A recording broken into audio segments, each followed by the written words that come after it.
Hello दोस्तों, मैं हूं आपका दोस्त एडवोकेट शिवेंद्र प्रताप सिंह। आज हम आपको बताएंगे, जब भी किसी मामले में आप अपराधी बनाए जाते हैं, जब कभी आपके खिलाफ कोई एफआईआर दर्ज कराई जाती है, तो देखिए आपने अपराध किया हो ना किया हो, अगर आप जेल चले गए, आपका ट्रायल शुरू है, तो उस दौरान सारी प्रक्रिया का पालन करते हुए जब पुलिस चार्जशीट फाइल कर देती है तो वहां पे ट्रायल शुरू होता है। मजिस्ट्रेट कॉग्निजेंस लेता है, समनिंग ऑर्डर होता है, प्रक्रिया स्टार्ट की जाती है। सबसे पहले तो पीड़िता या पीड़ित पक्ष से शुरुआत की जाती है। बयान लिए जाते हैं, गवाहों के बयान लिए जाते हैं, क्रॉस एग्जामिनेशन होता है, अभियुक्त के तरफ का वकील करता है।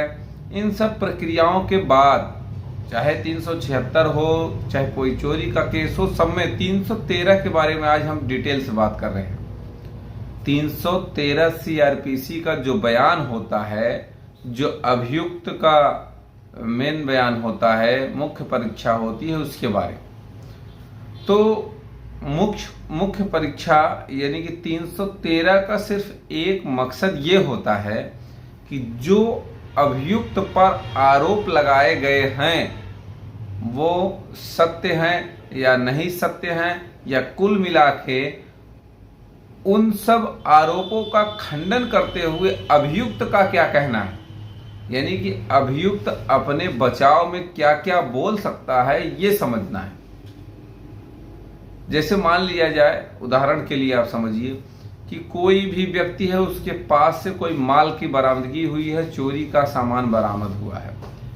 ऐसी स्थिति में वो जेल चला जाता है, तो भाई वो जानता है कि मैं चोर नहीं हूं। जैसे कि किसी व्यक्ति के पास मोबाइल बरामद हो गया है, आजकल जो ज्यादातर मोबाइल चोरी के मामले पकड़े जा रहे हैं, मोबाइल चोरी वाला बरामद हो गया।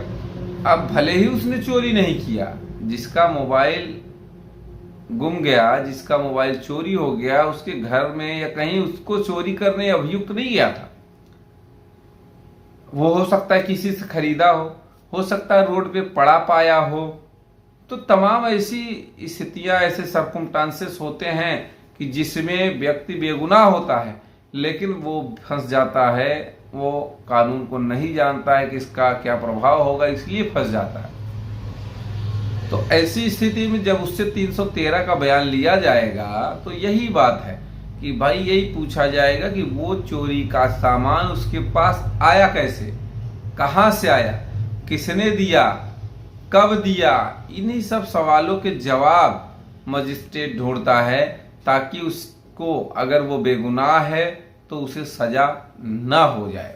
इसी तरह से चाहे 376 का केस हो, अगर फर्जी में एफआईआर दर्ज करी गई है किसी व्यक्ति पर, तो उसका अपने बचाव में क्या कहना है, ये बहुत जरूरी बात होती है।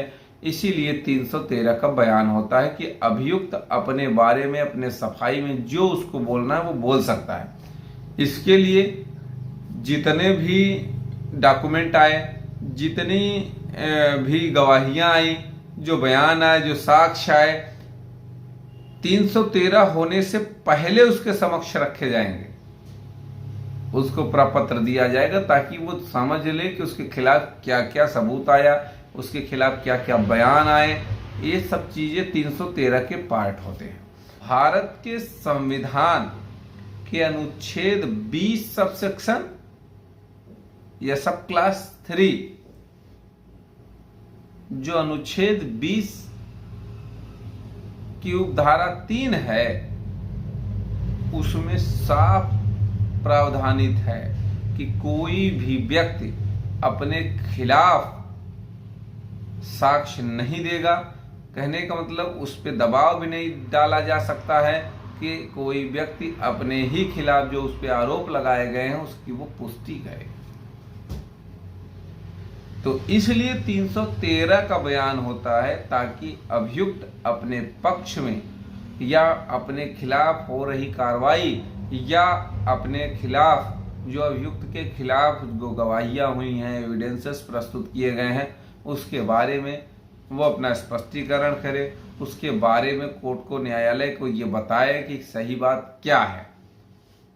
और अगर न्यायालय को ये लगता है कि अभियुक्त के, जैसे कभी कभी होता है कि अभियुक्त के फेवर में कोई गवाह नहीं रहे, तो अभियुक्त के फेवर में गवाह का मतलब ये कि अगर अभियुक्त बयान देता है कि कोई चीज हमको फलाने ने दी है, तो उस समय गवाही के लिए उनको भी समन जारी किया जा सकता है, उनको बुलाया जा सकता है कोर्ट। इस तरह से बचाव होता है।